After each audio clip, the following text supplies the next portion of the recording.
Charito Day po, mga kabiyaya. Maaari po ba tayo magsitayo? Hallelujah. Isa na naman pong mapagpalang araw. Araw para papurihan ng ating mabuting Panginoon. Hallelujah. Luke 1:37 says, "For with God, nothing is impossible. And we know that He can overcome everything because the grace of God is powerful and great." Mahal po ba natin palakpakan ang ating mabuti at tapat na Panginoon na nagpapala sa atin sa araw-araw? Hallelujah! Hallelujah! Hallelujah, Jesus! Nothing is impossible for you, Lord. Hallelujah! Through you, I can do anything. I can do all things, 'cause it's you who gives me strength. Nothing is impossible. Through you, blind eyes are open.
seek you, Lord God, with all our heart.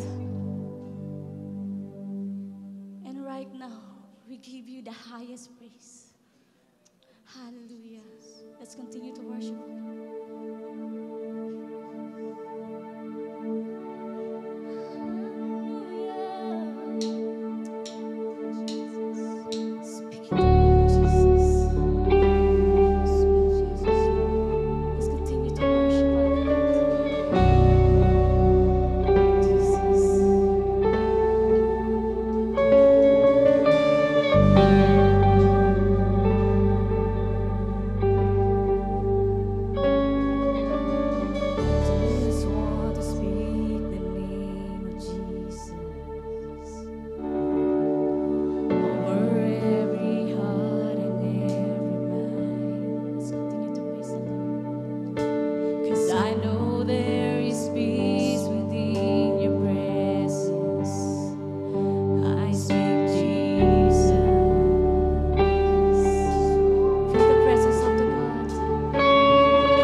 Jesus, for my family, I speak the holy name. Jesus, oh yes, Jesus, oh yes, Jesus. Shout Jesus from the mountain, Jesus in the street, Jesus in the darkness over every enemy. Jesus for my family, I speak the holy name. Jesus.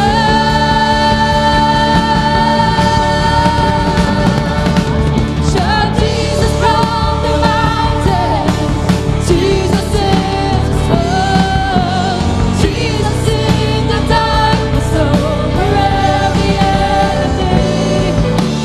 Jesus for my family, I speak the holy name.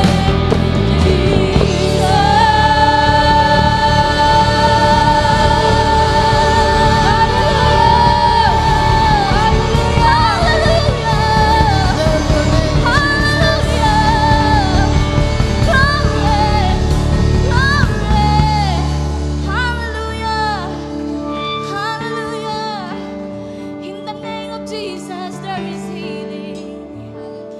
In the name of Jesus, there is power. Hallelujah.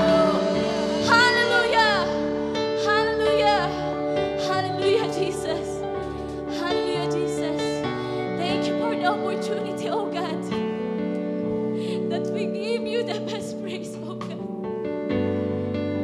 That we feel you, Lord God. Thank you, Father God.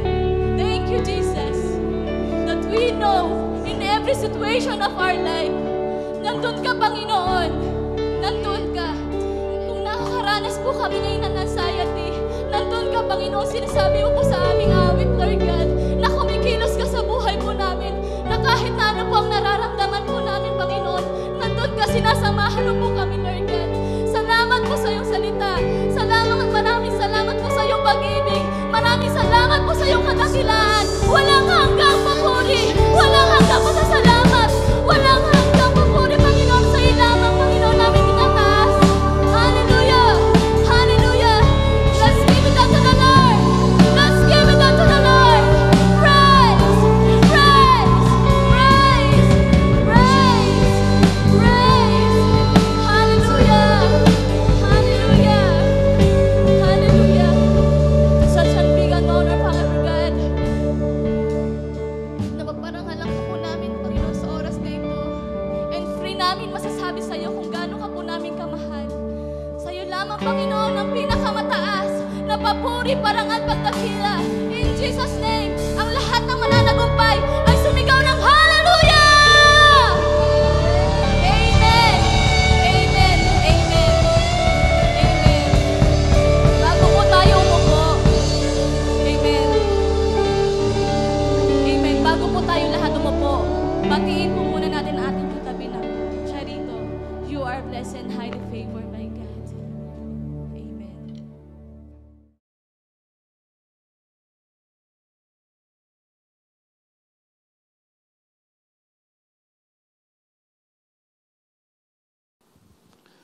Praise the Lord. Let's give the Lord a clap of praise. Come on, give him praise. Thank you, Jesus. Everybody shout, praise the Lord. Praise the Lord. Everybody shout, hallelujah. Hallelujah. Well, how are you today? All is well. All is well. Pakibati ang katabi ng 2 thumbs up. You are Charito, blessed and highly favored of God. Do you believe that? Amen. Do you always believe that? Amen. Do you confess that every day? Amen. We should. Look up here. Look at my eyes. We should. It is important that we should confess this every day. The Lord himself said, the very thing I heard you say, that I will do unto you. That is why it is of great importance that we say it every day. Let's say this today. Everybody, let's confess this out loud. I am Charito. I am Charito. I am blessed and highly favored. I am blessed and highly favored. I am a child of God. I Let's give the Lord a clap of praise.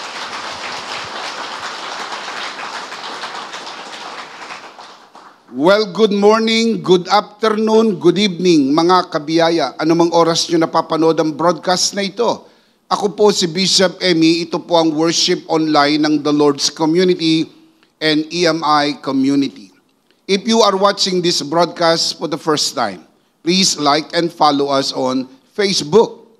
Over 100,000 people follow us on Facebook. Please join us and experience the difference. When you follow us on Facebook, don't forget to click the See First button and turn on your notification. If not asking too much, and I know it's not, please subscribe to EMI channel at YouTube. Meron po tayong bago sa social media platform para sa mga kabiyaya po nating TikTokers. Kasama niyo po si Bishop Emmy. Please follow Bishop Emmy on TikTok. Ito po ay para sa ating nuggets of grace. Pira-pirasong biyaya para sa pang-araw-araw na buhay. Mapapanood nyo rin po ang Nuggets of Grace sa Reels platform ng Facebook. Real Grace Nuggets on Reels. Don't forget to like and share po sana mga kabiyaya. Hindi naman po kayo others. Pagtulong-tulungan po natin ibahagi ang masaganang mensahe ng biyaya sa buong Pilipinas at sa maraming bansa. Piece by piece, we are reaching them one by one. Real Grace Nuggets on Reels. Please prepare your communion elements, mga kabiyaya. Pagkatapos ng mensahe na ito, magkakaroon po tayo ng banal na komunyon. Sama-sama at sabay-sabay po nating ipagdiriwang ang tagumpay ni Kristo sa krus ng Kalbaryo sa pamagitan ng banal na komunyon. Ang ostya ay simbolo ng kanyang bugbog na katawan. Ang katas ng ubas ay simbolo ng kanyang banal na dugo. Sa pamagitan ng kanyang banal na dugo, ang ating mga kasalanan ay pinatawad na. Sa pamagitan ng kanyang bugbog na katawan, ang ating mga sakit ay pinagaling na. If you are sick in your body and you are watching this broadcast today, let me be the first one to remind you that you are not watching this broadcast by accident. This is by God's divine appointment. If you are sick, today is your healing day. Can we say that together? Today is your healing day. One more time. We believe that with all of our hearts here at EMI. Today is your healing day. Today is your blessing day. Today is your miracle day. Today is your healing day. If you believe that, say amen. Amen. Let me also encourage you to worship the Lord with your offering. As it is written, honor the Lord with your wealth. Proverbs chapter 3, verse 9. At the latter part of this broadcast, we will let you know how you can easily give your offering. Palagi ko po itong ipinaalala sa inyo tuwing linggo, mga kabiyaya. Sana hindi po kayo napapagod ito marinig dahil kung ako naman ang tatanungin po ninyo, hindi po ko napapagod palaging ipaalala ito sa inyo. Nang pagbibigay sa gawain ng Panginoon ay hindi po pagbibigay ng kontribusyon. Hindi po pagbibigay ng donasyon. Hindi po pagbibigay ng ayuda, lalo't higit. Hindi po pagbibigay ng limos. Ang pagbibigay sa gawain ng Panginoon ay isang pagsamba. Genesis 22 tells us that giving is worship unto the Lord. That is why we ask you to worship the Lord with your offering. Because the truth is, you are not just watching a broadcast. You are worshiping the Lord with us, and giving is an integral part of your worship. The Apostle Paul writes, each man should give what he has decided in his heart to give, not reluctantly or under compulsion, for God loves a cheerful giver. Mga kabiyaya, palaging tandaan, walang maliit na halaga na hindi makakatulong. lahat ng halaga, maliit man o malaki, ay mahalaga at makakatulong. Ang pagbibigay sa gawain ng Panginoon ay dapat bukal sa puso, kusang loob, at hindi napipilitan. Just to say this from our hearts here at EMI, thank you for giving to the Lord. Thank you for joining us online. Thank you for watching.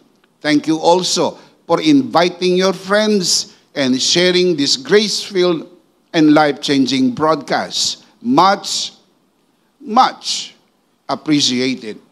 Before we dive into the pool of spiritual learning today, just to let you know, if you are near our worship center here at the very entrance of NLEX, Valenzuela Exit, Paso de Blas, Valenzuela City, we would like to invite you to come and worship the Lord with us in one of our 4 services here at EMI, 6 a.m., 8 a.m., 10 a.m., and 3 p.m.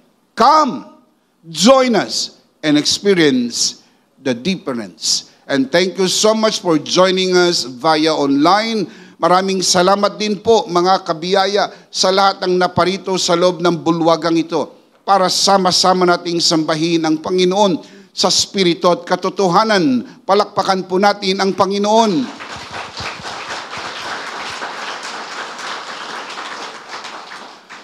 One more thing, para po sa mga kabiyaya po natin na nagtatanong patungkol sa mga booklets and e-books ng EMI na isinulat ni Bishop Emmy. Mangyari po lamang na makipag-ugnayan po kayo sa amin sa pamagitan ng Charito Shop. This is the official online shop of EMI. You can see the link on your screen. Another thing, para po sa mga kabiyaya po nating nag-aabang ng EMI Online Season 6, open na po ang registration. Magsisimula po ang EMI Online Season 6 sa May 21, Sunday, 8 p.m. One last thing. Malugod po kayong inaanyayahan mag-join sa EMI Camp 2023. Full Grace Immersion sa December 26 and 27.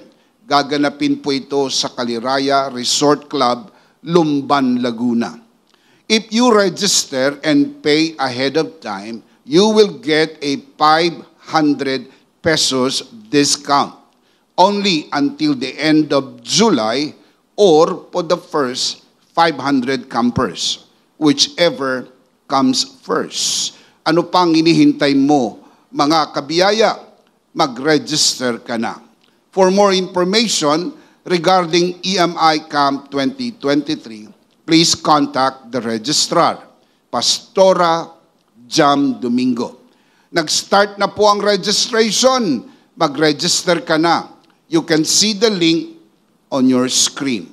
Pagkalipas ng pandemya, EMI Camp na po ulit tayo. Promise, mga kabiyaya, masaya po ito. Palakpakan po natin ang Panginoon.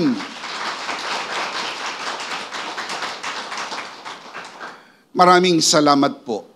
We are going to continue our series on The Bible Explains, Part 92.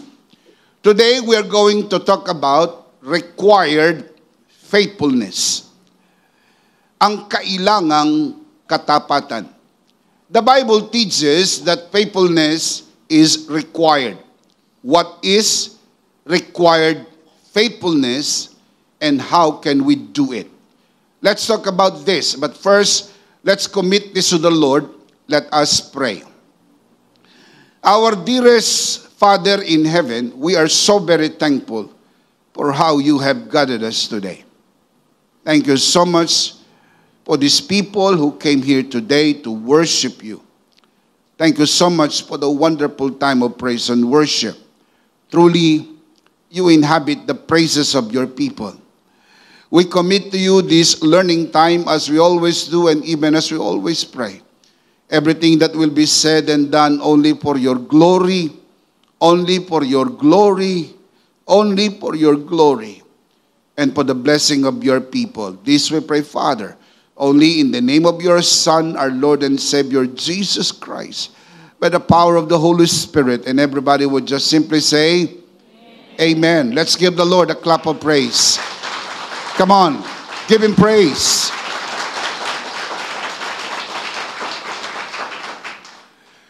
The Bible clearly teaches that God is forever faithful. And even if we are unfaithful, God remains faithful because God cannot deny Himself. And that is very clear in the Bible. 2 Timothy chapter 2 verse 13, the Apostle Paul writes, if we are unfaithful, He remains faithful, for He cannot deny Himself. Ang kawalan ng katapatan sa bahagi natin ay hindi po mawawalan ng katapatan sa bahagi ng Diyos. Hindi maaring itambog ng Diyos ang kanyang sarili dahil sa ating mga kakulangan. Dapat tayong maging matapat. Kung sakaling hindi po tayo maging matapat, hindi tayo hinuhusgahan ng Panginoon, minamahal pa rin tayo ng Panginoon, pinapakita pa rin niya sa atin ang kanyang kagandahang loob upang ang kanyang kabutihan ay patuloy tayong baguhin at maging matapat. The Bible says His goodness brings us to repentance. Repentance from the Greek word metanoia, meaning change of mind. If we change our mind, we change the way we think. If we change the way we think, we change the way we feel. And guess what? If we change the way we think and we feel, we change the way we do things. Then we begin to become faithful. Ang katapatan ay isa sa mga pinakamahalagang katuruan ng banal na kasulatan. Bagaman totoo that if we are unfaithful, God remains faithful. However, this should not give us reason to be unfaithful or even to remain unfaithful. But this is an opportunity for us to see God's faithfulness and be faithful as God is faithful. Dapat pagkakataon ito sa atin, makita natin ang katapatan ng Diyos at ang katapatan ng Diyos ang siyang magbago sa atin at tayo maging matapat.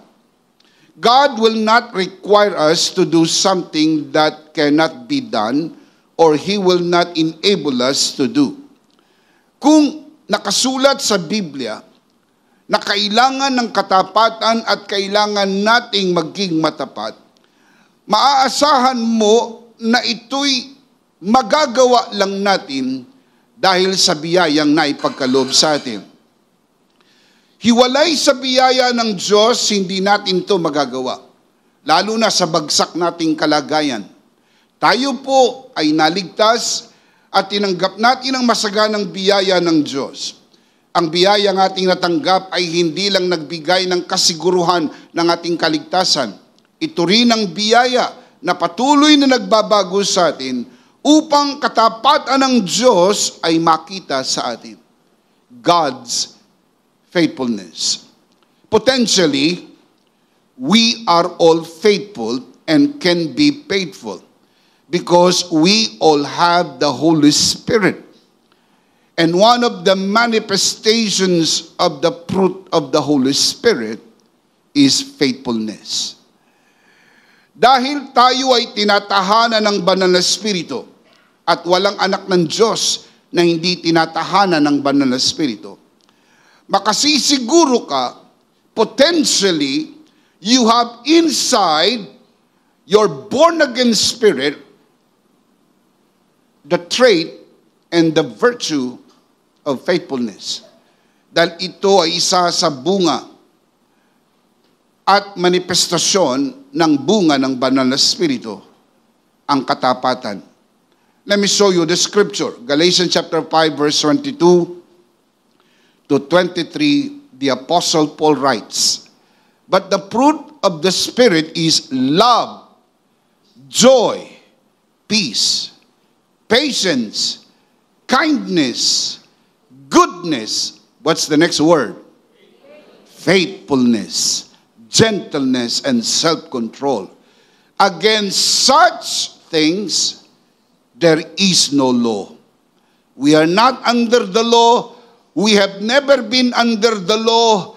We are under grace. We are under full grace. And under grace, the fruit of the Spirit is in full operation in our spirit. My question is, do you have the Holy Spirit?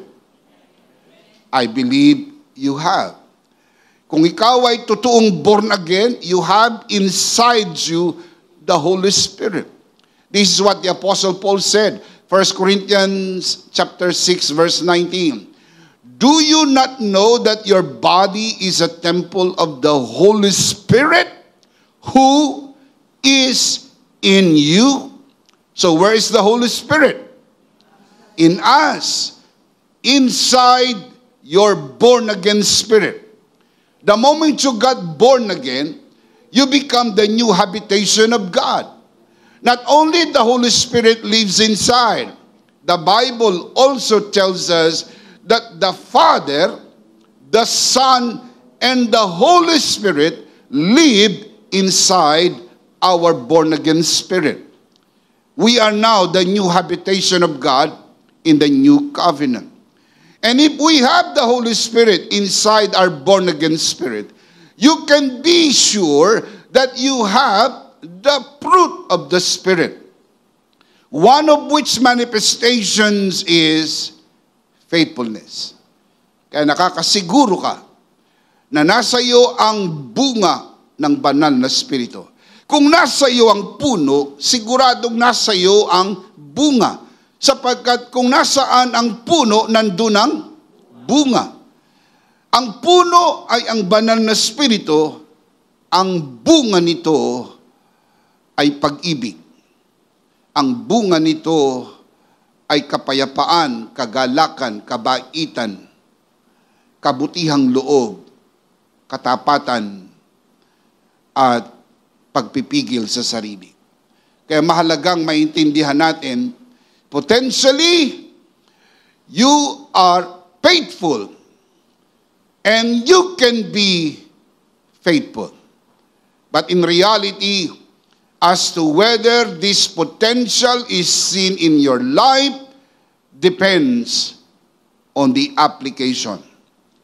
Tandaan natin mga kabiyaya, potentially, nasa atin na.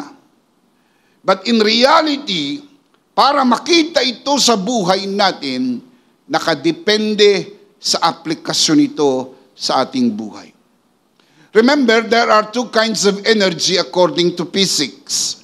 One is called potential energy. The other one is called kinetic energy. Potential energy is what is known as stored energy.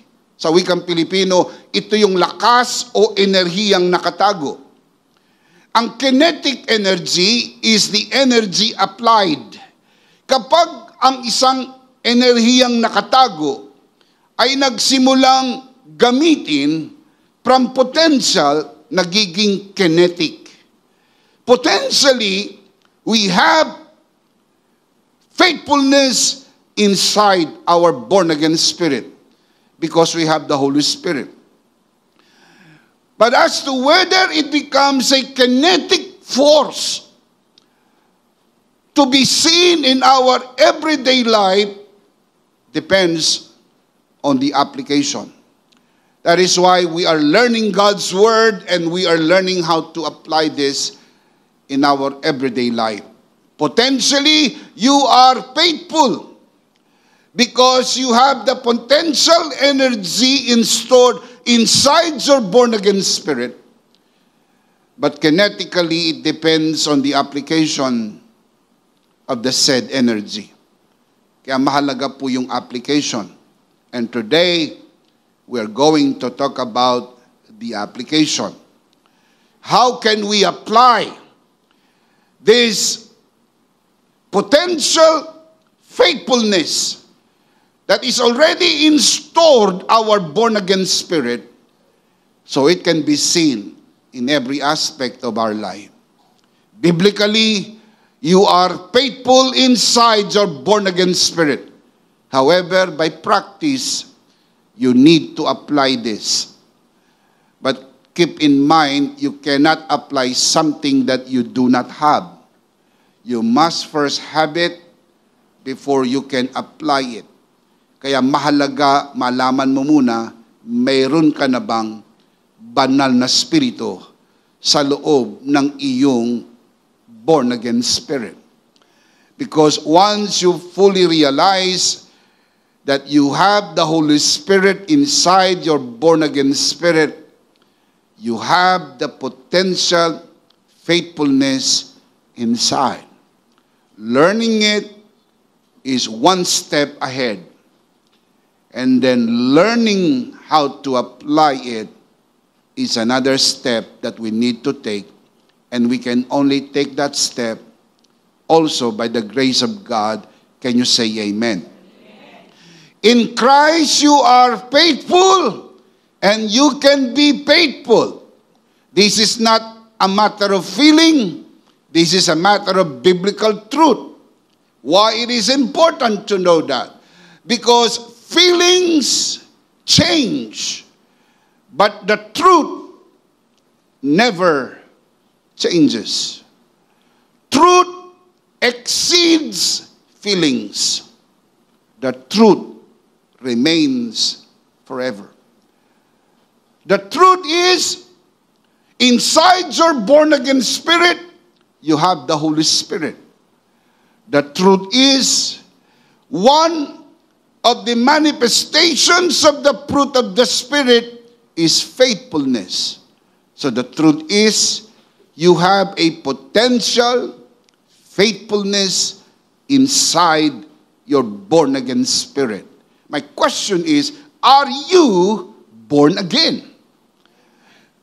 I'm asking you a question. Are you truly born again? Yes. How many of you believe without a doubt that you are a born-again Christian?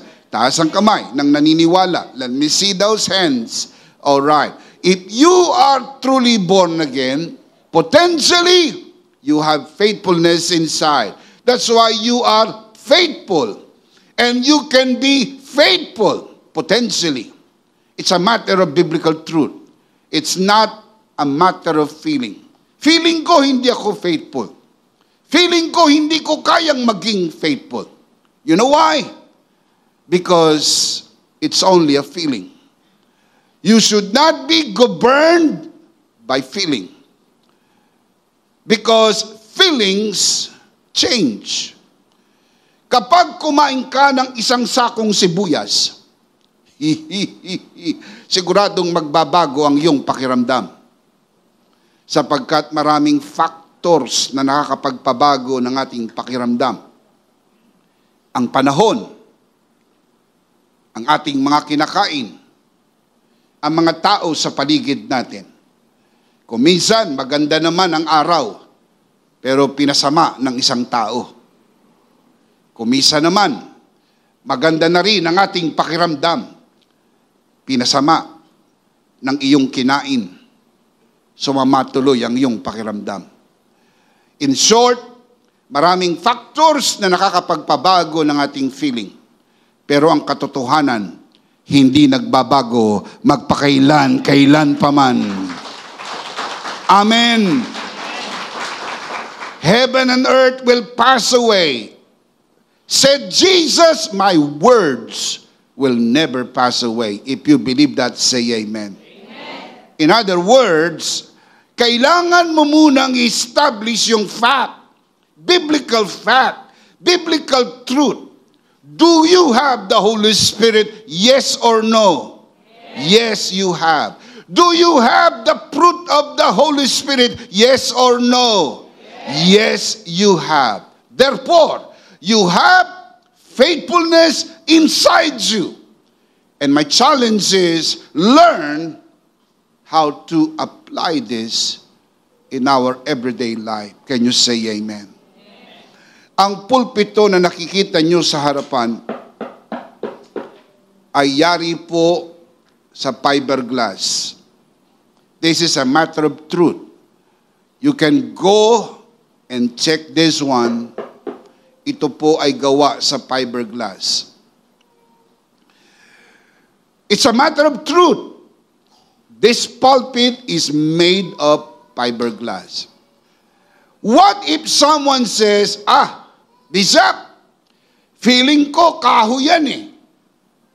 Tapos mayroon ng isang nagsabi, dahil bihira naman magsimba, Bishop, feeling ko bato yan. At meron namang isang nagsabi, kasisimba lang, pagkatapos ng pandemya, Bishop, pakiramdam ko lang bakal yan eh. Napansin niyo po ang pakiramdam ng mga taong tinamaan ng pandemya? Sabi ng isa, kahoy. Sabi ng isa, bakal. Sabi ng isa, bato. Tanungin ko lang kayo, may karapatan ba sila sa kanilang feeling? Yes. Pero yung feeling po ba nila ay kayang baguhin ang katotohanan na ito'y gawa sa fiberglass? Hindi. If you can understand that, you can understand this. Ang ating pakiramdam o pakiramdam ng ibang tao patungkol sa atin, hindi kayang baguhin ang katotohanan. Ikaw ay anak ng Diyos. Tinatahanan ka ng banal na Espiritu at nasa iyo ang bunga ng banal na Espiritu at nasa iyo ang katapatan. Can you say amen? Amen. The truth is, in Christ, you are faithful and you can be faithful. That is the biblical truth. Accept the truth and let that truth change the way you feel. Change the way you feel about yourself. And let that truth change the way you live every day. Huwag niyong baguhin ang katotohanan dahil sa inyong pakiramdam.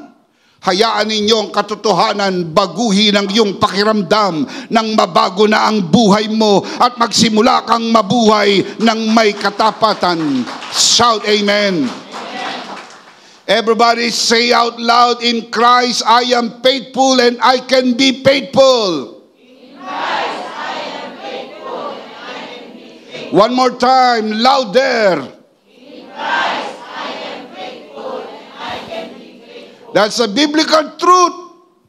That's not a matter of feeling. You may not feel faithful. You may not even feel you can do it. But the truth is, you are faithful because you are in Christ. You can be faithful. And if you allow the truth to sink in, and if you allow the truth to guide you, govern you, then you will see faithfulness applied in your everyday life. Can you say amen? Why we say this? Because faithfulness is never an option. It is required. I'll show you. 1 Corinthians chapter 4 verse 2, the Apostle Paul writes, moreover, it is required in stewards that one be found faithful. You see right there. Hindi po optional ang faithfulness.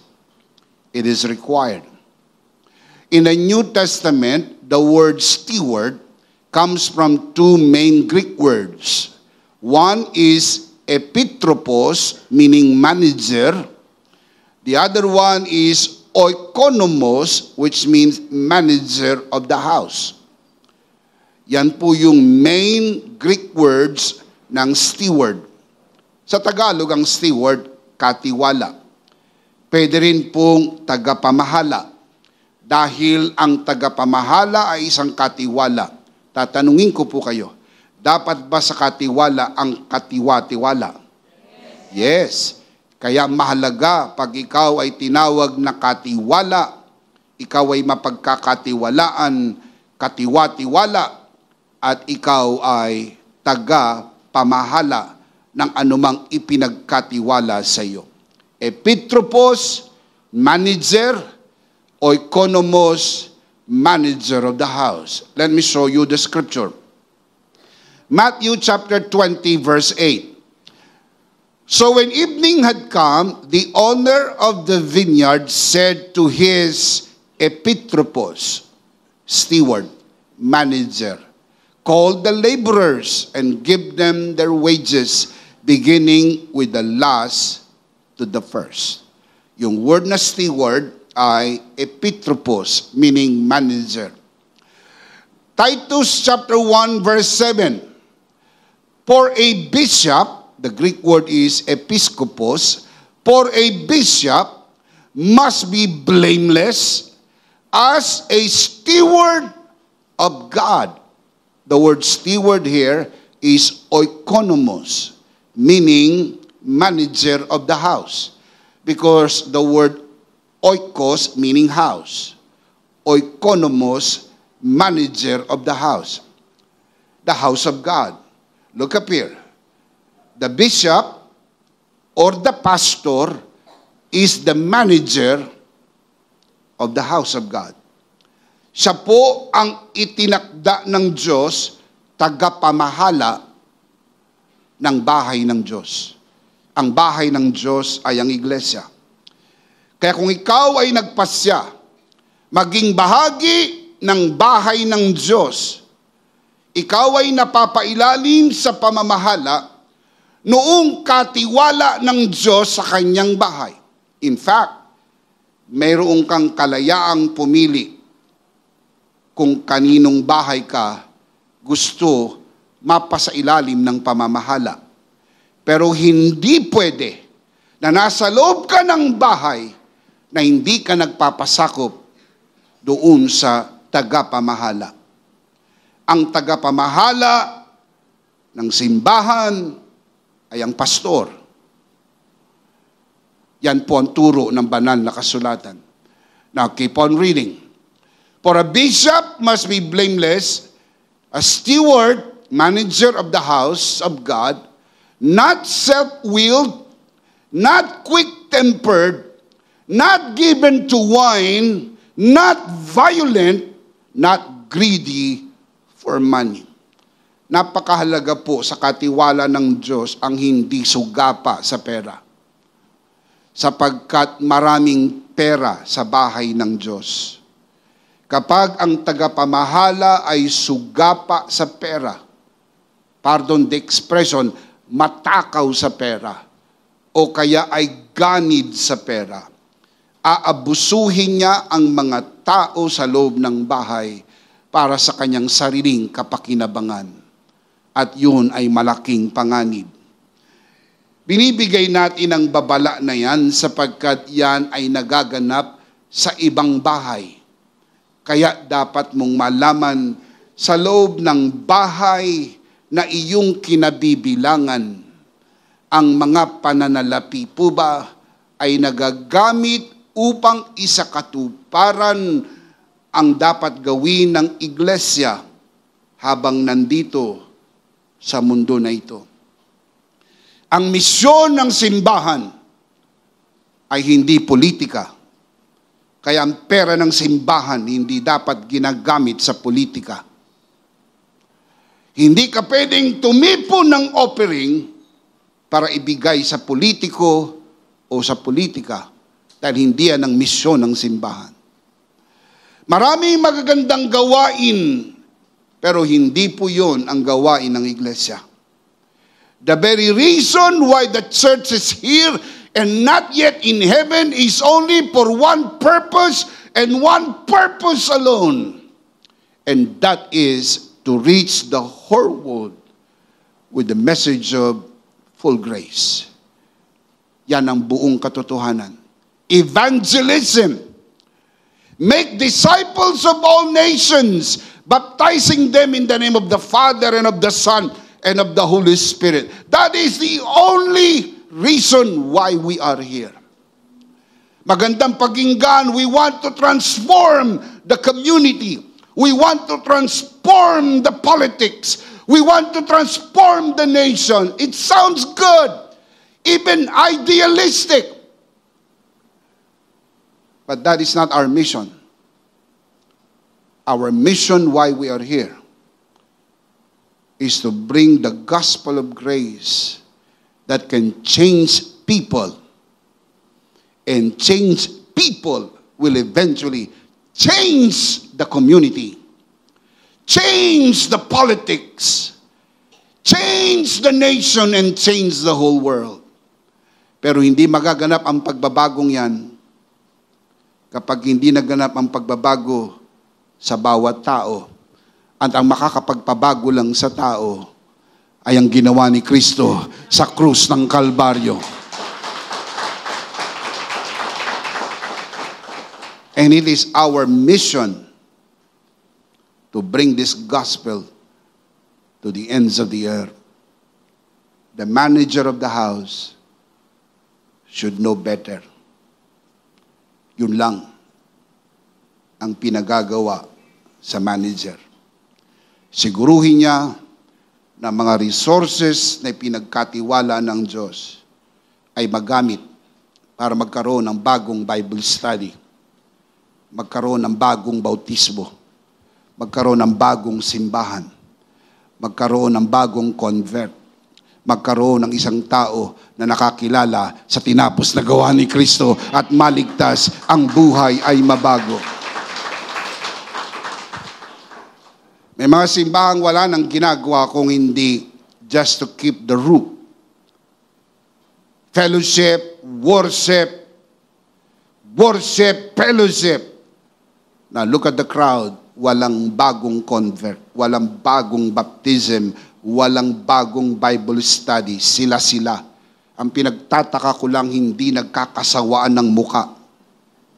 Sila na yung mga mukhang magkakakita-kita sa loob ng church. Sila pa rin yung mga mukhang magkikita-kita sa loob ng isang linggo. Sana'y magkapalit na kayo ng mga muka. Pero walang bagong muka. Walang nakakakilala kay Lord. Why am I saying this? Because the house is not yours. The house is God's house. Manager lang po tayo. Can you say amen? Bilang manager, siguruhin mo na ito'y maisakatuparan. Because that is what a manager does. Pinangangasiwaan niya. Pananagutan niya yan sa harapan ng may-ari ng bahay. Ang mananagot po dyan ay ang obispo at ang pastor. Sapagkat siyang tumatawag ng pagpapasya. Diyan nyo yan gamitin. Ito ang gawin natin. Ito ang gawin natin. Hindi madali ang maging manager. Maganda lang pakinggan. Manager! Sir! Sir! Manager! Pero ang tanong, may pananagutan po bang manager? Meron. Doon sa may-ari. Isang araw tatayo ang manager sa harapan ng may-ari ng bahay. At pananagutan niya. Anong ginawa mo sa loob ng aking bahay? Hindi ko minamaliit ang worship. God forbid, we need to worship the Lord. But we can worship the Lord even more up there in heaven. Hindi ko minamaliit ang fellowship. Kainan dito, kainan doon. Pero we can even have more meaningful fellowship over there in heaven. Can you say amen? Read my lips and you are watching this broadcast. The only thing you can do here that you cannot do in heaven is evangelism. I just hope that your heart will burn for evangelism. Because people out there are dying without Jesus in their hearts. Ang daming namamatay, ang daming napapahamak, na hindi pa nila narinig ang mensahe ng biyaya. Kantiinawa ng Diyos ang puso mo at maramdaman mo. Ang pinakamahalagang pwedeng gawin ng simbahan habang nandito ay ang ebanghelismo. At ang mga na-evangelize, i-disciple natin para yung mga disciple mag-evangelize. Yung na-evangelize, i-disciple natin upang patuloy silang mag-evangelize. So yung dalawa na yan, evangelism and discipleship, ay nasa puso ng Diyos at dapat nasa puso ng simbahan. Can you say amen? Palakpakan natin sa Lord. Amen. So the question is, what is a steward? My answer is, a steward is a person who manages someone else's property, finances, or other affairs. Ang manager ay iba sa owner. Sometimes, the owner himself is the one who manages his own property, finances, and affairs. Sometimes. Pero, sa maraming pagkakataon, most of the time, ang owner ay kumukuha ng manager na siyang mag-manage ng kanya pong mga ari-arian, pananalapi, at anumang gawain. Kailangan ilagay sa isip, pag ikaw ay manager, kailangan kang matapat. Matapat dun sa may-ari, matapat sa gawaing ipinagkatiwala sa iyo ng may-ari. 1 Corinthians 4:2 again, moreover, it is required. Is it required? It is required in stewards or managers that one be found faithful. Kailangan bang maging matapat? Tinatanong ko po kayo, required po bang maging matapat? Yes. Why? The Bible teaches that we are all God's stewards or managers. We are not owners. Because everything we have here are all entrusted to us by the owner. You want the proof? I'll show you the proof. 1 Timothy 6:7. For we brought nothing into the world, and we can take nothing out of it. Nang dumating ka sa mundo, wala kang dala. Paglabas mo sa mundo, wala kang madadala. Ano sinasabi? Wala kang sariling pag-aari. Pero tignan mo ang buhay mo ngayon. Ang dami mong pag-aari. Bahay, lupa, sasakyan, pera sa bangko, alahas, at marami pang iba. Lahat ito'y nakapangalan sa iyo. Sabi mo, ako ang may-ari ng mga lupaing ito. Akin ang malaking bahay na ito. Akin ang malaki at mamahaling sasakyan na ito. Akin ito lahat. Tignan niyo ang dokumento. Nakapangalan ng registration sa akin. Nakapangalan ng titulo sa akin. Tama. Nakapangalan sa iyo. Di pag namatay ka, dalhin mo. Pero ang tanong, pag namatay ba, nadadala? Alam niyo po ba that death is the greatest equalizer of life? Kapag namatay, pantay lang ang mayaman at mahirap. Parehas namamatay. Medyo mahal lang ang kahon ng mayaman. Yung mahirap, lawanit. Kumisan kahon pa o karton. Pero parehas lang sila magiging alabok. Dahil sabi ng Bible, sa alabok ka nang galing, sa alabok ka magbabalik. Pero habang nandito ka, ang dami mong properties, ang dami mong pera sa bangko. Hindi sa'yo. Inulit ko, hindi sa'yo. Ipinagkatiwala lang ito sa'yo ng Panginoon. Kailangan bang maging matapat sa katiwala? Yes. Makinig, kailangan bang maging matapat sa isang katiwala? Yes. Sapagkat isang araw, tatayo ka sa harapan ng Panginoon at pananagutan mo ang ipinagkatiwala sa iyo ng Panginoon.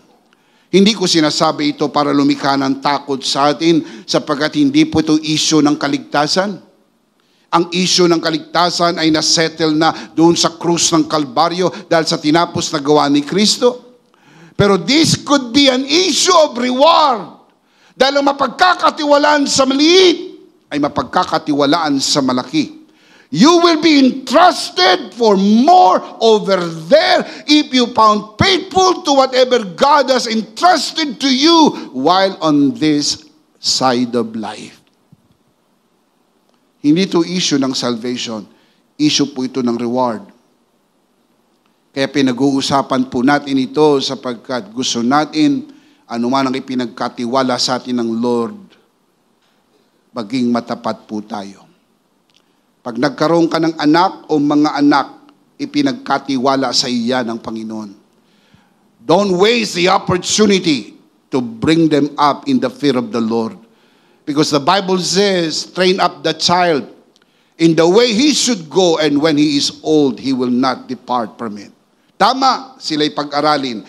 Tama, bigyan sila ng magandang kinabukasan. Pero higit na tama, ilapit natin sila sa Panginoon. Sapagkat pag nailapit mo sila sa Panginoon at mawala ka na sa buhay nila, hindi na sila mawawala sa Panginoon. Palakpakan si Lord. Amen. Amen. John chapter 3 verse 27, John the Baptist answered, "No one can have anything unless God gives it to him." Kapag meron ka, bigayan ng Diyos sa iyo. Binigyan ka ng mga ari-arian. Umunlad ang buhay mo. Nagmantika ang nguso mo na dating bitak-bitak.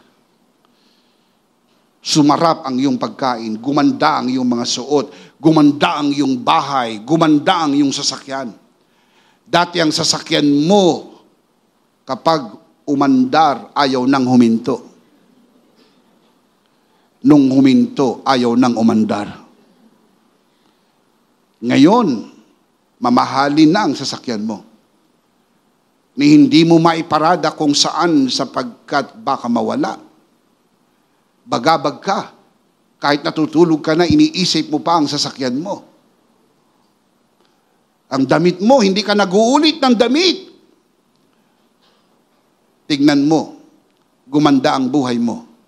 Huwag kalimutan, kaya gumanda ang buhay mo dahil kinuha ni Jesus ang kahirapan mo at sa kanyang paghihirap, gumanda ang buhay mo. Shout, Amen! Amen! Nung nakaraang linggo, may isang kapatid tayong pumasok sa office, ang sabi niya, "Bishop, meron na akong 4 wheels. Sabi ko, wow, ang saya ko para sa iyo.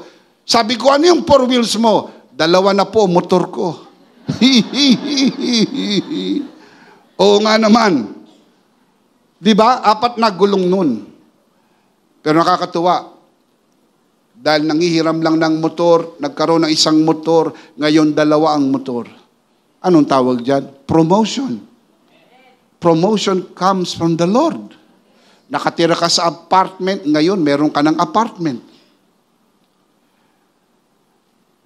Yan ay pagpapala ng Lord. Pero wag iwawaglit sa isip. Hindi sa iyo yan. Ipinagkatiwala lang yan sa iyo ng Panginoon. Na, makinig po, tumingin lahat dito sa harap. Ang pinakamalaking pagkakamali na pwede nating magawa sa buhay ay ang maging maramot sa Kanya na nagbigay sa iyo ng lahat. That is the worst mistake you can ever do in this life. Kapag hiningi ng Panginoon sa iyo, ibigay mo. Dahil wala siyang hihingin sa iyo na hindi niya papalitan ng mas maganda at mas marami, mas maunlad. Shout, Amen! Kaya wag manghinayang sa pwede mong ibigay. Bigay mo lang. Nothing is earned, everything is given. Time, talent, and treasure. Pag hiningi ang oras mo, ibigay mo. Pag hiningi ang kayamanan mo, ibigay mo. Pag hiningi ang iyong talento, talino, na pwede kong maipaglingkod, ibigay mo. Huwag maging maramot. Dahil lahat ng ipinaglingkod mo sa Panginoon ay hindi mawala ng kabuluhan. Can you say amen? Palakpakan si Lord. Amen. Amen. Nothing in my hands I bring, simply to the cross I cling. Nothing is earned, everything is given. Faithfulness is different from fruitfulness. Let me show you the contrast between the two. Faithfulness is measured by God. Whereas fruitfulness is measured by people. Kaya kita nyo, mini-measure ka ng tao. Cellphone, ano cellphone mo? Sasakyan, anong sasakyan mo? Bahay, nasaan ang bahay mo? Gaano kalaki ang bahay mo? Damit, original ba yan o fake? See, mini-measure ka ng tao. Kaya pag may nakita sa iyo, i-measure ka. Yang alas mo bang suot ay totoo? o hindi totoo. Tinitignan nila. Minimeasure nila. Kasi ganyan ang mundo. Pag tinignan ka, i-measure ka. Totoo ba yan? Buhok mo o wig? Napansin niyo ang tao? People. Ganyan ang mga tao. Kaya kapag ka inisip mo ang tao, masira ulo mo. Huwag mo silang isipin. Isipin mo lang ang Panginoon at maging masaya ka habang ikaw ay nabubuhay sa buhay na ito. Dahil ang susunod dito, buhay na walang hangganan. Faithfulness measured by God, fruitfulness measured by people. Listen up. You can be faithful and yet not fruitful in the eyes of men. On the other side, you can be fruitful and yet not faithful in the eyes of God. Dalawa pong mata yan, mata ng tao at mata ng Diyos. Pwedeng matapat ka sa harap ng Diyos, pero sa mata ng tao hindi ka mabunga. Kasi meron silang sariling panukatan. At pwede namang napakabunga mo sa paningin ng tao, pero hindi ka tapat sa paningin ng Diyos. Halimbawa, si Noah nag-preach ng 120 years. Habang ginagawa yung ark, nagpipreach for 120 years. Sa loob ng 120 years, walang convert kahit isa. Walang na-convert kahit isa. Bukod lang sa kanyang pamilya, lahat hindi naniwala sa kanya. Ang ark na ginawa ni Noah ay para sa lahat. Kung maniwala ang tao, pumasok sa ark, saved. Pero walang naniwala, walang pumasok, bukod lang sa paris-paris na hayop at ang pamilya ni Noah. Pero ang tagal niyang nangaral. Si Noah ba'y matapat sa harapan ng Diyos? Siya ba'y mabunga sa paningin ng tao? Hindi. Si Jeremiah, the weeping prophet, ang tagal niyang nangaral. Matapat na maangaral at propeta ng Diyos, pero walang naniwala sa kanya. Sa mga tweet, iba ho yung katapatan sa pagiging mabunga. May mabunga na hindi matapat, mayroon pong matapat na hindi mabunga sa paningin ng tao. Makinig po, sa paningin ng tao. Pero pag matapat ka, lagi kang mabunga sa paningin ng Diyos. Sa paningin ng tao, maring hindi. Let me show you the parable of the talents para may idea kayo kung paano tinitignan ng Diyos ang katapatan. Matthew chapter 25 verse 19, following verses. After a long time, the master of those servants returned and settled accounts with them. The man who had received 5 talents brought the other 5. Master, he said, you entrusted me with 5 talents. See, I have gained 5 more. Naging mabunga? Naging mabunga po ba ang katiwalang binigyan ng 5 talento? Yes. Verse 21. His master replied, well done, good and faithful servant. You have been faithful with few things. I will put you in charge of many things. Come and share your master's happiness. Meron po bang promotion? Pinromote siya. Sabi niya, you have been faithful with few things. I will put you in charge with many things. Ano naging basis? Faithfulness. Dahil siya'y matapat, siya po'y ginantimpalaan. Naging mabunga siya dahil siya'y matapat. Tandaan, hindi lahat ng mabunga matapat. Pero pag matapat, tiyak mabunga sa paningin ng Diyos. Now, look at verse 22. The man with 2 talents also came. Master, he said, you entrusted me with 2 talents. See, I have gained 2 more. His master replied, well done, good and faithful servant. You have been faithful with few things. I will put you in charge of many things. Come and share your master's happiness. I-compare natin ang dalawang katiwala. Yung isa merong 5, yung isa mayroong 2. Yung 5, nadagdagan ng 5. Yung 2, nadagdagan ng 2. Pero tignan niyo ang commendation, parehas lang. Ang commendation, well done, good and faithful servant. Hindi po, well done, good and fruitful servant. Hindi po kasama ang fruitfulness sa basis ng reward. Kasi very relative yun. Siyempre, kung 5 lang ang pinagkatiwala sa iyo, 5 lang ang maaring may bunga. 2 lang pinagkatiwala sa iyo, 2 lang ang maaring bunga. Ang tanong, pwede mo bang ihambing yung 5 sa 2? Hindi. Kaya hindi mo dapat maghambing-hambing ang sinuman. Maraming mga pastor ang alipi ng ganitong kaisipan. Kinukumpara niya yung simbahan sa ibang simbahan. Kinukumpara niya sarili niya sa ibang pastor. Hindi ho yun tama. Hindi ka magiging masaya sapagkat hindi pare-parehas ang simbahan, hindi pare-parehas ang pastor. Maging totoo ka lang sa sarili mo. Ano man ang ipinagkatiwala sa iyo ng Panginoon, maging matapat ka lang. Dahil ang katapatan ay gagantimpalaan ng Panginoon. Ang pagiging mabunga ay relative. Ibig sabihin, it depends on what is entrusted to you.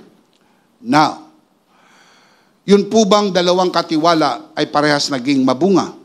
Yes. Yung 5, nadagdagan ng 5. Yung 2, nadagdagan ng 2.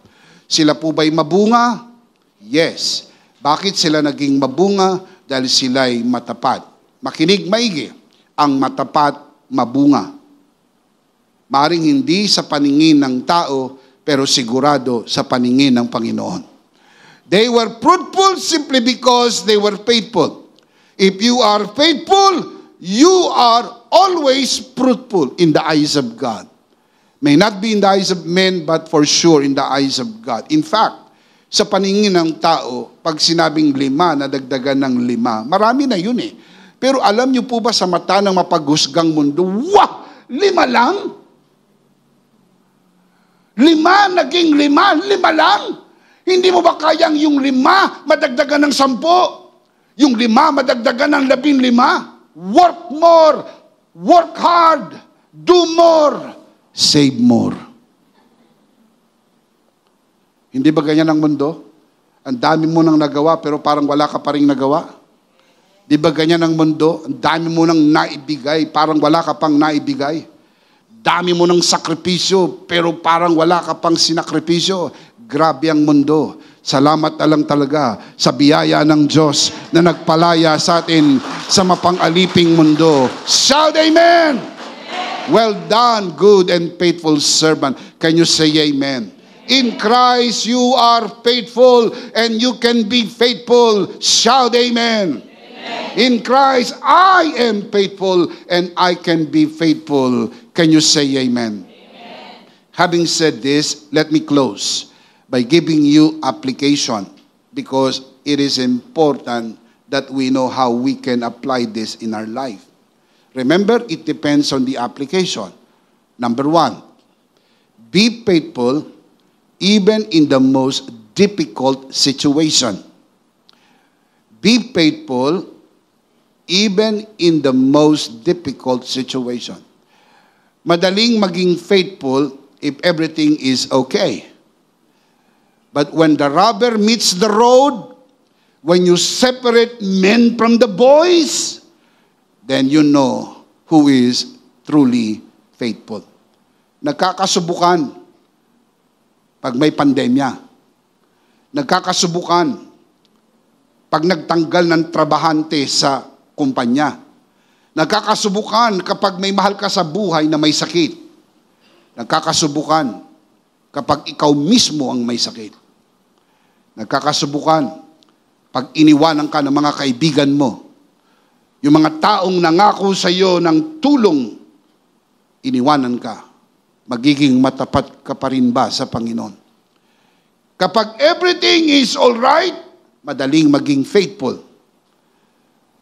Pero kapag may unos ng buhay, may bagyo, may kahirapan, ikaw ba'y mananatili pa rin matapat? Again, hindi ka pwedeng umaksa sa iyong sariling lakas. Kailangan ka lang umasa sa biyaya ng Diyos na nasa iyong banal na espiritu at nasa iyo ang bunga ng katapatan. 2 Corinthians chapter 8, verse 1, following verses. And now, brothers, we want you to know about the grace that God has given the Macedonian churches. Verse 2, out of the most severe trial. What kind of trial? Severe. No, it's not severe trial. What kind of trial? The most severe trial. Yung severe trial, matindi na rin. Alam nyo naman sa English yung the most, M-O-S-T. Superlative form, right? Ibig sabihin, pinakamatinding pagsubok. The most severe trial. Their overflowing joy and their extreme poverty. What kind of poverty? Extreme poverty welled up in rich generosity. Kahit matindi ang pagsubok, masaya pa rin. Kahit matindi ang kahirapan, nagbibigay pa rin. Yun po mga kapatid ang katapatan sa gitna ng kahirapan. Verse 3, for I testify that they, the Macedonian churches, gave as much as they were able, and even beyond their ability. Kung ito yung ability nila, they gave beyond of the chart. Lumagpas sila sa sukatan, beyond their ability, entirely on their own. Kusang loob. Hindi piniga, hindi tinakot, hindi pinagbantaan. Kusang loob. Verse 4, they, the Macedonian churches, urgently pleaded with us the privilege of sharing in this service to the saints. Ang tingin nila sa pagbibigay ay privilege, hindi obligation, hindi ayuda, hindi limos. Ang tingin nila sa pagbibigay ay privilege. Pwedeng i-provide ng Lord yan, gagamitin ng iba. Mayaman ang Diyos. Pero isipin mo, ikaw ay ginamit ng Diyos para ma-provide ang pangailangan na ito. Kaninong kasiyahan? Sa iyo. Ikaw ang nagbigay, sa iyo ang kasiyahan. Sapagkat ang sayang isipin, na-provide ang pangailangan ng church dahil ginamit ka. Na-provide ang pangailangan ng sino man dahil ginamit ka. Look at the next verse, verse 5. And they did not do so as we expected, but they gave themselves first to the Lord and then to us in keeping with God's will.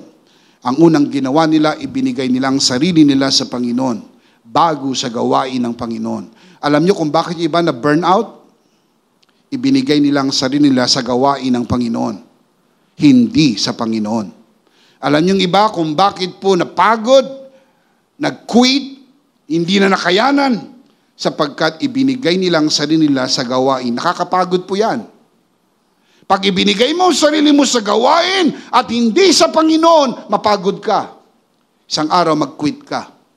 Pero pag ibinigay mo ang sarili mo sa Panginoon, una sa lahat, at tapos sa gawain ng Panginoon, hindi ka mapagod. Dang lakas mo ay ang galak ng Panginoon. The joy of the Lord is your strength. Can you say amen? Amen. Number 1, be faithful, even in the most difficult situation. Number 2, be faithful, even in the smallest amount. Paging matapat ka kahit sa pinakamaliit na halaga. Sabihin ng iba, magbibigay na ako pag malaki na ang kita ko. Wag. Wag mong hintayin malaki na ang kita mo tsaka ka magbigay. Dahil pag dumating yon, hindi ka makakapagbigay. Maniwala po kayo, manghihinayang ka na. Sapagkat hindi na sanay ang puso mong magbigay. Ang aming mga anak nung maliliit pa, sinanay naming magbigay. Pinakita namin ang modelo ng pagbibigay. Ngayon, lumaki po sila na mapagbigay. They support the work of God. Ang aming panganay na anak ay isang doktor. Sa profession po niya, kumikita po siya at ang halaga ng kanyang kinikita ay binibigay niya sa gawain ng Panginoon. Ang aming bunsong anak ay isang pastora. Ibinigay niya ang kanyang buong buhay para lang maipaglingkod sa Panginoon. ang aming buong pamilya, ang aming mga anak, ang aming mga apo. Sinanay mula pa sa pagkabata. Sanayin mo sa baon pa lang. Maliit pa lang ang pera, sanayin mo na. Sapagkat kapag malaki na ang kinikita po niyan, pag nakahawak na po yan ng 100,000, pag nakahawak na po yan ng 1,000,000, hindi na po niya mabibitawan sapagkat hawak niyang pera'y magdidikit-dikit dahil matutuluan ng laway niyang tumulo. Hindi niya na mapaghiwa-hiwalay sapagkat nagdikit-dikit na sa pangihinayang. I'll show you the scripture. You need to be faithful. We must be faithful even in the smallest amount. Mark chapter 12 verse 41.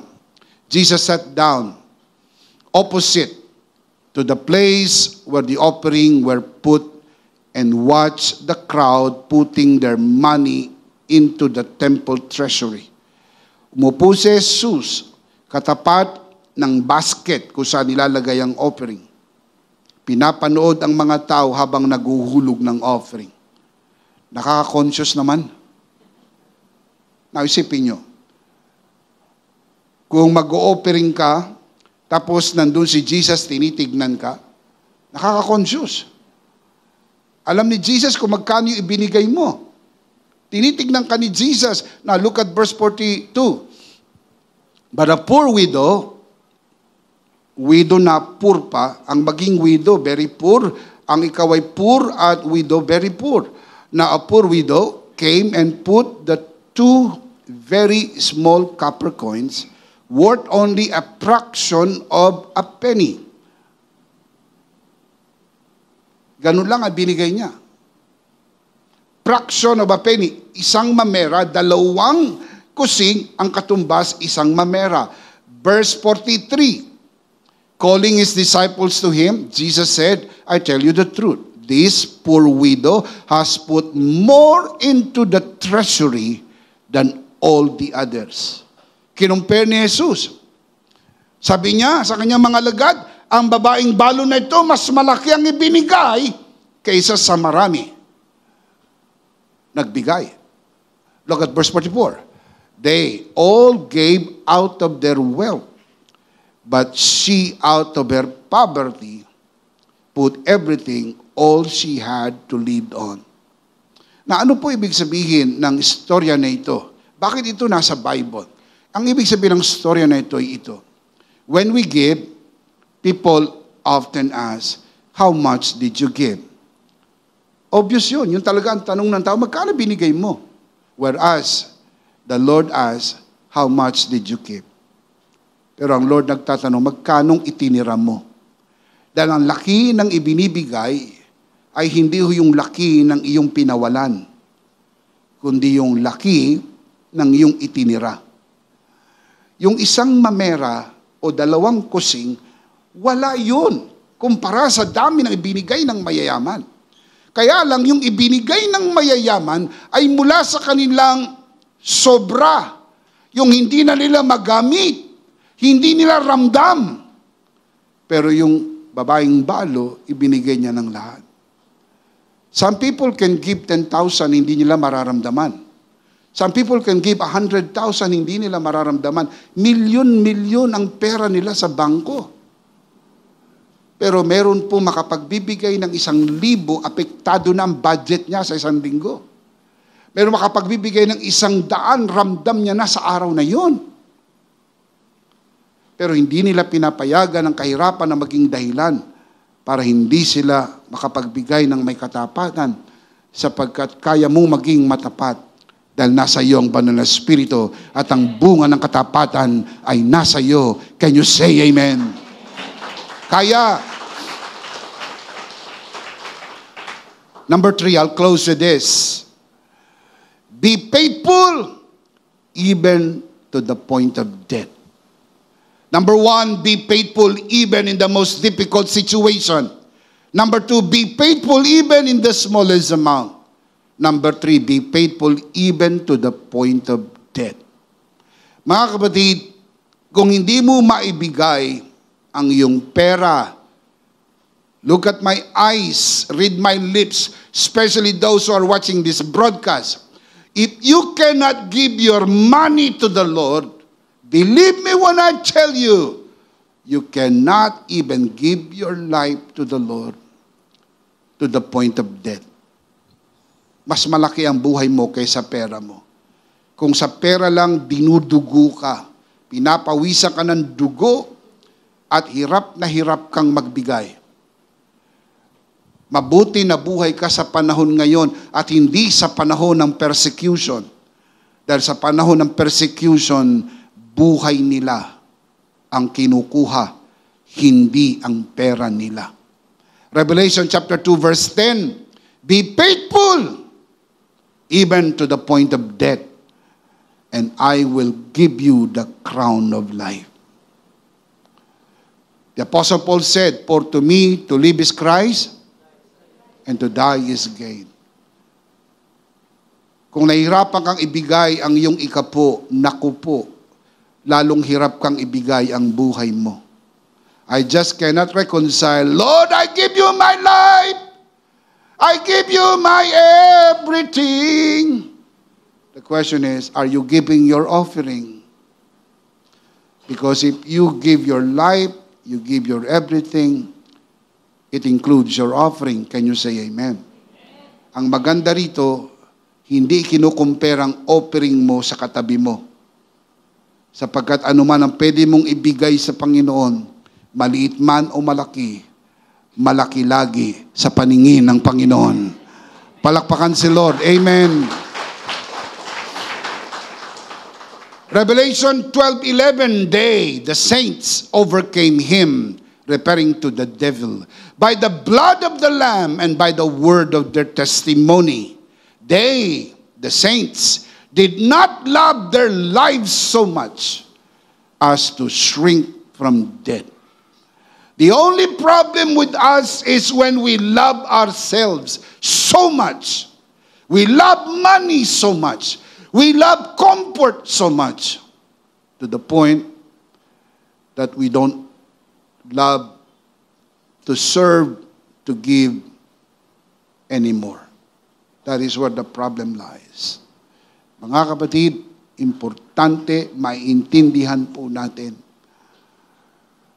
na ang ating pag-ibig ay ekspresyon lang ng pag-ibig ng Diyos sa atin. The Bible says we love Him because He first loved us. Ang ating katapatan ay hindi sa ganang atin. Kaya lang natin maging matapat sapagkat idiniposito sa born-again spirit natin ang banal na spirito na ang bunga nito'y katapatan. If you are not faithful with little things, I tell you, you will find it so difficult to be faithful with much bigger things. Hey, your life is much bigger than your money. That's why if you can give your life, you can easily give anything. Can you say amen? Hindi ko maintindihan yung iba tumalikod sa Lord sa anumang dahilan. Pag naibigay mo na ang buhay mo sa Lord, walang dahilan na makapagpapatalikod sa iyo sa Panginoon. Kasi hindi mo na yan buhay. Buhay na yan ang Panginoon. Can you say amen? Let's see them again. Life application. Let's read them out loud. Sit up straight. Basahin natin ng malakas. Ito po yung application. Remember, you have potential energy inside. You have to make it as kinetic energy. We call it application. Ready? Let's read them out loud. Number 1, be faithful even in the most difficult situation.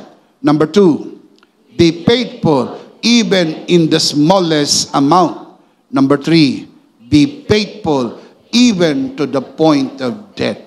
Now, let's put it in a very personal way. Mas madali mo matatandaan if you put it in your personal application. Basahin natin malakas. Ready? Personal application. Number 1. I can be faithful in the most difficult Number 2. Number 3. I can be faithful in the most difficult situation. Can you? Yes, you can. Because you have God's faithfulness inside your born-again spirit. Can you say amen? I can be faithful in the most difficult situation. I can be faithful in the smallest amount. I can be faithful to the point of death, not in my own strength, but by the Holy Spirit inside my born-again spirit, by the fruit of the Spirit, one of which is faithfulness. I can be faithful. And the big idea is in Christ, I am faithful and I can be faithful. Do you believe that? Amen. Something you believe, something you act on what you believe. Basahin natin malakas, sabay-sabay. What is the big idea? In Christ, I am faithful and I can be faithful. Louder. In Christ, I am faithful and I can be faithful. In Christ, are you in Christ? Yes. I am faithful. And I can be faithful. And please tell me why? Because I am in Christ. Kay Kristo, ako'y matapat. At kaya kong maging matapat. Sapagkat ako'y na kay Kristo. At dahil ako'y na kay Kristo, tinatahanan ako ng banal na Espiritu. At ang banal na Espiritong tumatahan sa akin ay may bunga. Isa sa manifestasyon ng bunga nito ay katapatan. Kaya ako'y matapat at kaya kong maging matapat. Can you say amen? Of course, we do not want to end the broadcast without giving you who are watching this broadcast the opportunity to receive Jesus today and be saved. Receive Jesus, receive Jesus, receive Jesus today and be saved. And from that point, you can be faithful because you become faithful because you are in Christ. Manalangin tayo ng pagtanggap. Taas mong yung dalawang kamay. Samahan po natin ang ating mga bisita na nanonood sa broadcast na ito. At maging sa mga narito sa bulwagang ito, maaaring gagawin nyo ito sa unang pagkakataon. And please do that today. Or maaaring tinanggap mo na ang Panginoon, pero ito'y pagkakataon na hihilingin ko sa inyo.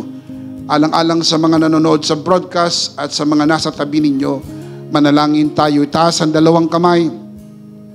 Pikit natin ang ating mata at sumunod tayo sa panalangin ng pagtanggap. Panginoong Hesus, ako po'y makasalanan. Hindi ko po kayang iligtas ang aking sarili. Ako'y mapapahamak ng hiwalay sa iyo. Narinig ko po ang mabuting balita. Ako po'y naniniwala.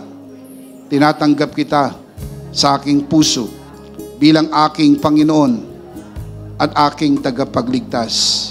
Salamat po, pinatawad mo na ang aking mga kasalanan. Isinulat mo na ang aking pangalan sa aklat ng buhay. Sa pangalan ni Jesus, Amen. Ako na lang po mananalangin, Ama, sa oras na ito. Ipinagkakatiwala ko po sa harapan ng sino mang tumanggap sa inyo sa unang pagkakataon. Pinagkakatiwala po namin sila sa iyong kagandahang loob na sila'y lumago sa biyaya at sa bagong natagpo ang pananampalataya. Sa pangalan ng Panginoong Hesus, tayo po'y magsabi ng Amen. Palakpakan natin si Lord. Hallelujah.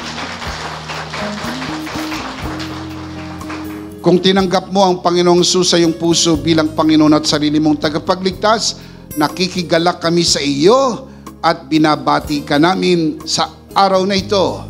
Welcome to the family of God. Hallelujah! Hallelujah! To the Lamb of God. Welcome, welcome, welcome. Tayo po ay dumako sa ating banal na komunyon. Sa lahat ng nanonood sa broadcast, if you want to join us with this communion, kunin niyo po ang inyong communion elements and let's do this together.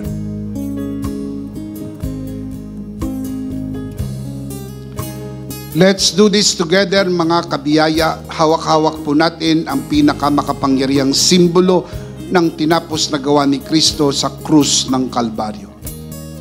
Ito ang aral na tinanggap ko sa Panginoon at ngayon naman ay binibigay ko sa inyo ng gabing siya pagkanuloy dumampot siya ng tinapay. Kanyang pinagpira-piraso at kanyang sinabi, ito ang aking katawan na pinagpira-piraso dahil sa inyo. Gawin niyo to bilang pag-alaala sa akin. Sabay-sabay po natin gawin.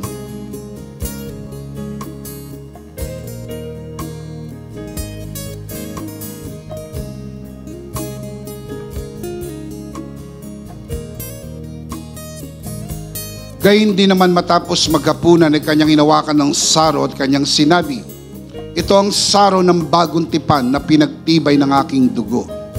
Gawin niyo to bilang pag-alaala sa akin. Sabay-sabay po natin gawin.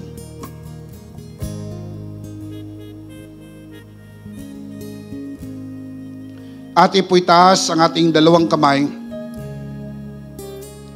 at sumunod tayo sa panalangin ito. Aming Ama, maraming salamat po sa aming Panginoong Jesucristo. Panginoong Jesucristo, maraming salamat po sa iyong banal na dugo na iyong itinigis sa krus ng Kalbaryo. Dahil po dito, lahat ng aming kasalanan ay iyon ang pinatawad. Maraming salamat po sa iyong katawan na nabugbog at nasugatan. Dahil po dito, lahat ng aming sakit ay iyon ang pinagaling. Gaya ng nasusulat, sa iyong mga sugat, ako'y magaling na. Ako'y naniniwala, ako'y magaling na. Aking idinideklara, ako'y magaling na. Ako'y malusog, malakas, masigla, pinagpala, pinaburan, at mabubuhay ng mahaba. Sa pangalan ni Jesus, maraming salamat po, Banal na Espiritu, sa iyong kapahayagan sa mensahe ng biyaya, sa pangalan ng Panginoong Jesus. Amen. Amen. Palakpakan si Lord. Thank you, Jesus. Isang beses pa, malakas, sabay-sabay. Ano po ang ating big idea? Christ, I am faithful and I can be faithful. One more time, louder. Christ, I am faithful and I can be faithful. In Christ, I am faithful and I can be faithful. Can you say amen? Last of all, let me speak to your heart. You who are watching this broadcast, if this broadcast has blessed you, and if not asking too much, I would like you to bless this ministry with your love offering, so that together we can reach the world with the message of full grace. And from the bottom of our hearts here at EMI, we would like to say, thank you for giving to the Lord. We'll see you next Sunday, purposely on site, but definitely we'll see you again online. Ako po si Bishop Emmy, kasama po si Pastora Joe at ang kabuuan ng The Lord's Community at EMI Broadcast. Maraming thank you. Stay a bit for more announcement. Stay blessed and stay connected. Always remember, in Christ, you are Sarito.